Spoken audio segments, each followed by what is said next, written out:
Bismillahirrahmanirrahim. Assalamualaikum warahmatullahi wabarakatuh. Utsman bin Affan, beliau merupakan Khulafaur Rasyidin ketiga setelah Abu Bakar dan Umar bin Khattab. Di antara khalifah lainnya, beliau dikenal sebagai khalifah yang paling dermawan dan terpandang sebagai saudagar yang kaya raya, karena kedua orang tuanya adalah pedagang dan pebisnis yang sukses di Quraisy Mekah. Utsman bin Affan memeluk Islam berkat sahabatnya Abu Bakar Asy-Syiddiq yang merupakan rekan bisnisnya dalam berdagang di kala itu, sehingga beliau termasuk dalam golongan As-Sabiqun Awwalun, golongan pertama yang masuk Islam di era Nabi Muhammad sallallahu alaihi wasallam menjadi Rasulullah dan menyebarkan agama Islam. Dikaruniai banyak harta tidak membuat Utsman sombong. Bahkan beliau rela mengorbankan hartanya demi di jalan Allah Subhanahu wa taala, dan berkat beliaulah sebagai khalifah yang pertama kali melakukan perluasan Masjid Al-Haram Mekah dan Masjid Nabawi Madinah, yang kala itu umat muslim semakin ramai ke tanah suci dan berhaji. Beliau juga yang mencetuskan ide polisi keamanan bagi rakyat, membuat mahkamah dan mengadili perkara yang sebelumnya dilakukan di masjid-masjid, membangun area pertanian, menaklukkan Syria, Afrika Utara, Persia, Khurasan, Palestina, Siprus, Rhodes, dan masih banyak lagi. Beliau jugalah yang membentuk angkatan laut yang kuat di kala itu. Jasanya yang paling besar adalah saat membukukan Al-Quran dalam satu mushaf, yang kini menjadi kitab suci pada umat-umat muslim yang tersebar di seluruh dunia. Di akhir hayatnya, beliau meninggal dunia dengan tragis, dikarenakan oleh keserakahan dan pengkhianatan para penguasa yang ingin menggulingkannya, sehingga beliau mati syahid seperti yang diucapkan Rasulullah sallallahu alaihi wasallam kepada Utsman perihal ujian dan kematian Utsman yang akan syahid suatu saat nanti. Sebagai umat muslim, sebaiknya kita menteladani sikap-sikap mulia Utsman bin Affan dan kontribusinya dalam syiar Islam, sehingga banyak petuah dan kata-kata mutiara yang bisa menginspirasi kita seperti yang berikut ini.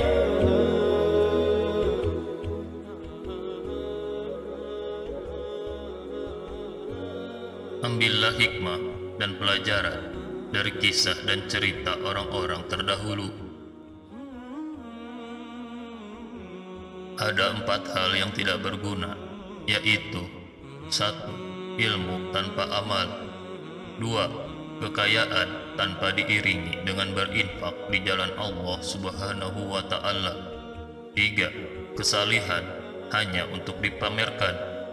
4. Umur panjang yang dihabiskan tanpa berbuat amal kebajikan. Tak seorang pun menyembunyikan sesuatu, melainkan Allah Subhanahu wa ta'ala akan menampakkannya melalui raut mukanya dan ketergelinciran mulutnya. Di antara pendosa yang paling buruk ialah dia yang meluangkan waktunya untuk membahas kesalahan orang lain. Tergelincirnya lidah itu lebih berbahaya daripada tergelincirnya kaki. Ketika lidah seseorang menjadi tenang dan ramah, maka hatinya akan menjadi saleh dan bersih. Sesungguhnya Allah Subhanahu wa ta'ala menciptakan makhluk dengan hak, benar. Maka janganlah kalian berbicara kecuali atas kebenaran. Pengetahuan lebih baik daripada kekayaan. Pengetahuan akan melindungimu, sementara kekayaan harus kamu lindungi. Allah Subhanahu wa ta'ala mencintai orang yang mau meninggalkan dunia. Malaikat pun mencintai orang yang mau meninggalkan dosa, dan umat Islam mencintai orang yang tak tamak. Tamak penyakit bagi orang yang tak mampu kendalikan dirinya. Cinta dunia menggelapkan hati, dan cinta akhirat menerangi hati. Setiap orang diberi masalah sesuai kemampuannya masing-masing. Cukuplah bagimu bahwa orang yang iri terhadapmu akan merasa tertekan pada saat senangmu. Buatlah tujuan untuk hidup, kemudian gunakan segenap kekuatan untuk mencapainya. Kamu pasti dapat berhasil. Tariklah pelajaran dari apa yang telah lewat, serta bersungguh-sungguhlah. Hendaklah kita berusaha menjaga batasan-batasan, menepati janji, rela dengan yang ada, dan bersabar atas yang hilang dari kita. Ketahuilah, dunia itu dilipat di atas tipuan.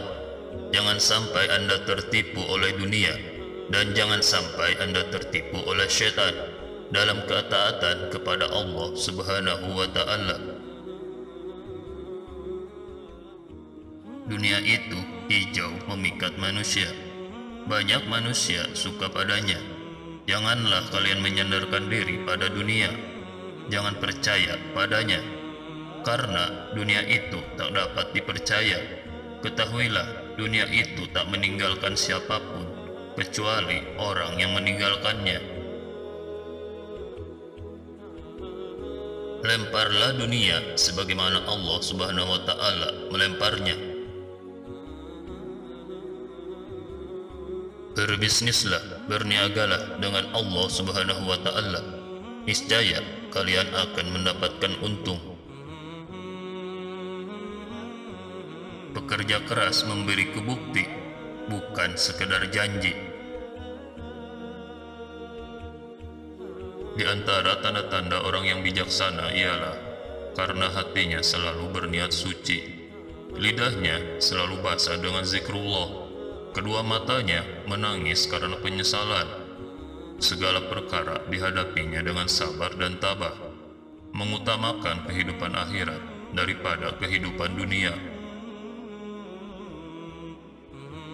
Aku tidak menganggapmu berhasil dalam suatu pencapaian sampai Allah Subhanahu wa Ta'ala mengujimu dengan cobaan terakhirnya. Salat itu amal terbaik bagi manusia. Jika ia melaksanakannya dengan baik, maka ikutilah mereka. Andai kata ia menjalankannya dengan buruk, maka jauhilah keburukan itu. Janganlah kalian lalai terhadap Allah Subhanahu wa Ta'ala, karena Allah tidak pernah lalai terhadap kalian. Derajat keimanan yang paling tinggi ialah bahwa kamu selalu merasa berada di hadapan Allah Subhanahu wa Ta'ala. Aku tidak pernah melihat pemandangan yang lebih mengerikan dari alam kubur. Alam kubur merupakan pintu masuk akhirat, sekaligus pintu keluar dunia. Nikmat dan siksa di sana tidak lebih dahsyat dibanding di akhirat. Sambutlah ajal kalian dengan amal baik yang kalian mampu. Siapa yang sulit, pelit menyiapkan alam kubur, pasti apa yang terjadi sesudah kematian itu jauh lebih sulit. Dan siapa yang mudah, biasa menyiapkan alam kubur, tentu apa yang terjadi sesudahnya akan lebih mudah. Semua yang berasal dari Allah Subhanahu wa Ta'ala akan kembali kepadanya.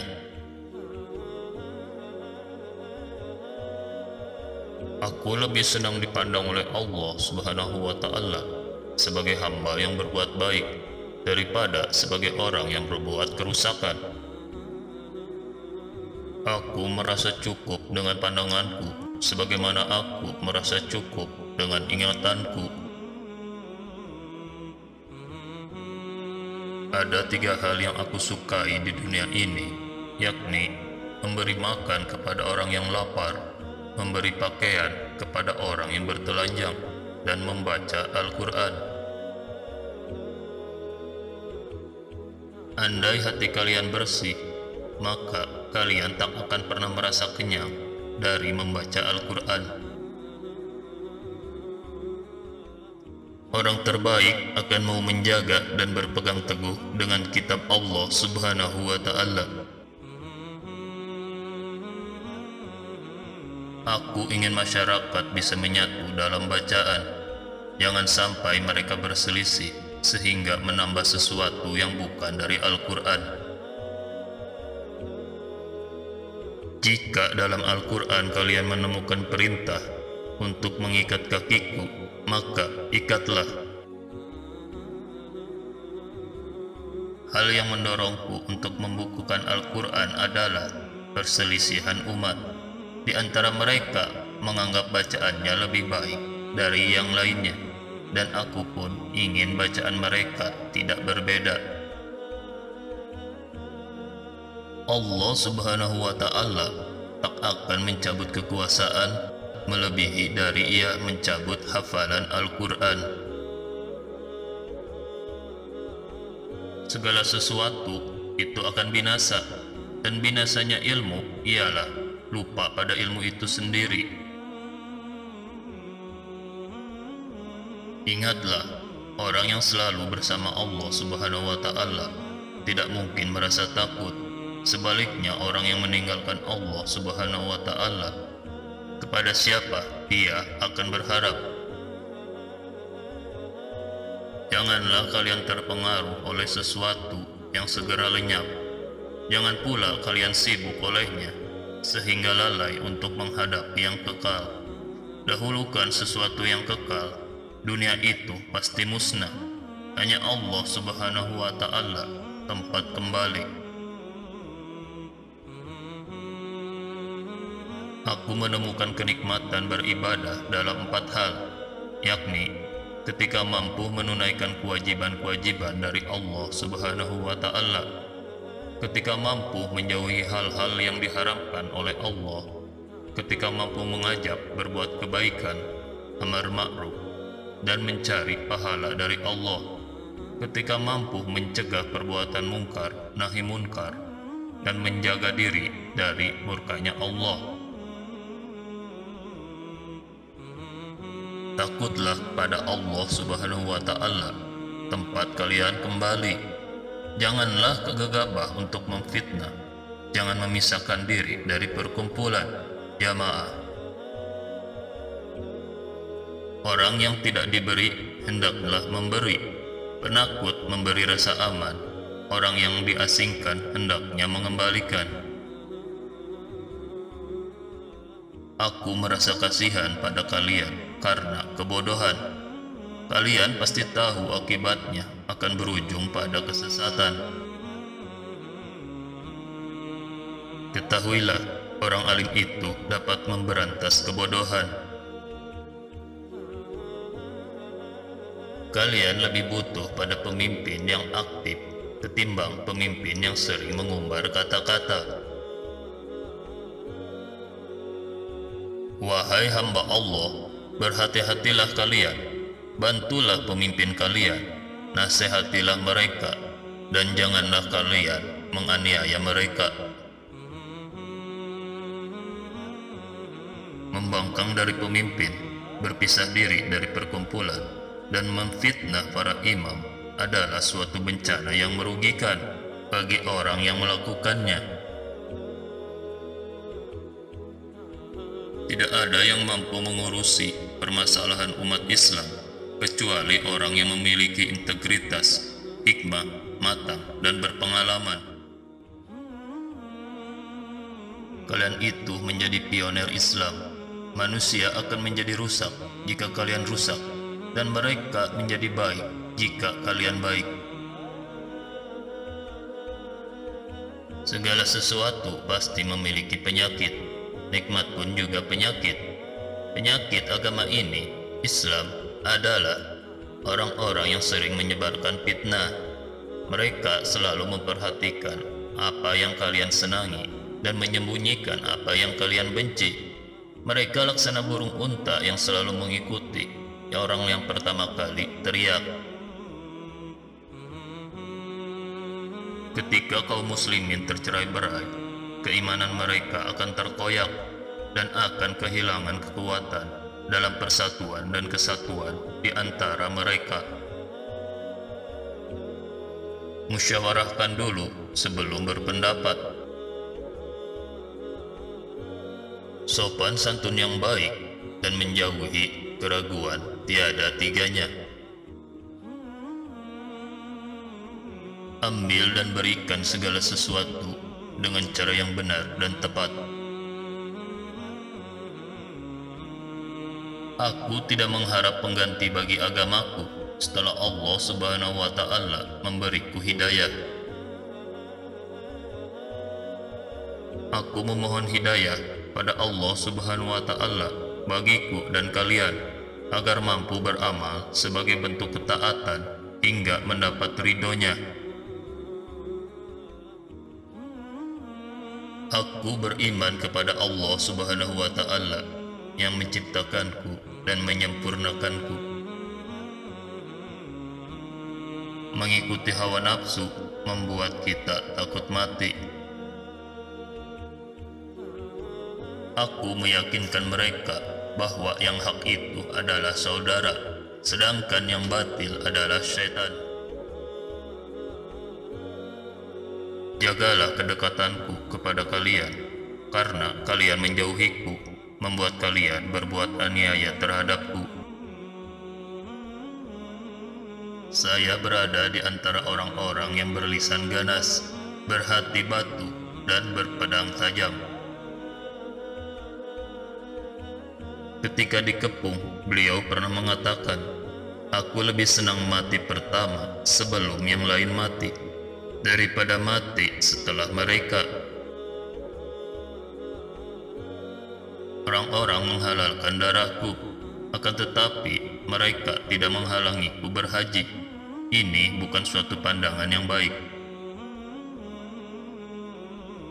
Diamnya orang yang diam lebih bahaya dari perlakuan serangan orang lain. Hindarilah minuman keras, karena itu kunci dari kejahatan. Aku tidak membunuh satu nyawa pun tanpa adanya kebenaran. Mengapa kalian tidak merubahku dengan dosa yang telah Allah Subhanahu wa Ta'ala ampuni? Aku tidak pernah berzina ketika masih jahiliyah ataupun sesudah Islam. Talak untuk laki-laki dan iddah untuk perempuan. Aku tidak pernah menutupi auratku dengan tangan kananku setelah kugunakan untuk mengusap tangan kanan Rasulullah SAW sebagai penghormatan bagi beliau. Tidak seorang pun yang menyembunyikan sesuatu rahasia di dalam hatinya, kecuali Allah Subhanahu wa Ta'ala akan menampakkan pada raut wajahnya atau melalui perkataan yang diucapkan lidahnya. Risau terhadap dunia ialah kegelapan bagi hati, sedangkan risau terhadap akhirat ialah cahaya bagi hati. Siapa yang meninggalkan dunia, niscaya Allah Subhanahu wa Ta'ala mencintainya. Siapa yang meninggalkan dosa-dosa, niscaya para malaikat mencintainya.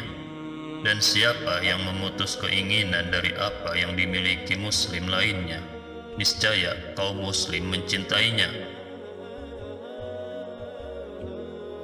Orang yang terbaik mau menjaga dan berpegang teguh dengan kitab Allah Subhanahu wa Ta'ala. Janganlah kalian tertipu dengan uban dan botak, karena di belakang ini semua ada sesuatu yang kalian cintai. Sekian petuah dan kata-kata mutiara Utsman bin Affan. Semoga bermanfaat bagi kita semua. Mohon maaf atas segala kekurangan. Yang benar datangnya dari Allah, yang salah dari kami pribadi. Mohon dimaafkan. Wassalamualaikum warahmatullahi wabarakatuh.